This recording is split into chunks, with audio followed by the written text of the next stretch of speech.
Speaking of that heartache, we were hoping to get through these storms with just maybe some damage and maybe minor injuries, but that not being the case now. We're understanding there are 2 confirmed fatalities in Bertie County. There very possibly could be more. Our own Melanie Woodrow has just arrived in Bertie County, and Melanie, I understand there is just massive storm damage there. Yeah, Lori, I have to say, I've been in this market for a little over 4 years. I have not seen damage like this since we were in Suffolk covering that tornado a couple of years ago. We've just pulled up to this area. I can tell you there are many fire trucks out here.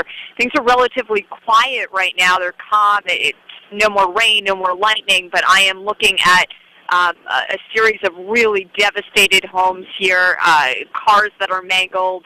It's extremely dark out here, and I imagine that is making the job of some of these first responders rather difficult. We're trying to take some pictures and send some pictures and video into you guys, as we're just collecting information and just rolling up to the scene, and our pictures are barely coming out because it's so dark out here, even with a flash.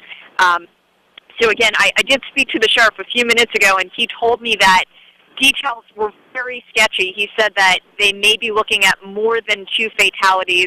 I, at the time, hadn't rolled up here yet, and was it a car accident? Was it a tree into a house? And he said, we don't even know. We're here on the ground, and we are trying to make sense of it all. I cannot say for certain whether or not a tornado touched down here, but something clearly passed through, even if it didn't necessarily touch down. But again, some really devastated homes here, some mangled cars, and definitely a couple of confirmed fatalities, though it seems that these first responders are still gathering information themselves, trying to figure out what they're dealing with here, the extent of the damage, the extent of the devastation, and I'm sure once they get that information, make sure that anybody that might still be around these homes is safe or getting the medical treatment they need. I imagine they will then pass that information along to us, and as soon as we get information, continue trying to take some pictures and video, we are, of course, going to pass that to you. So we'll be updating you over the next hour or 2, and then, of course, updates throughout the night online and into tomorrow morning on wavy.com. Guys,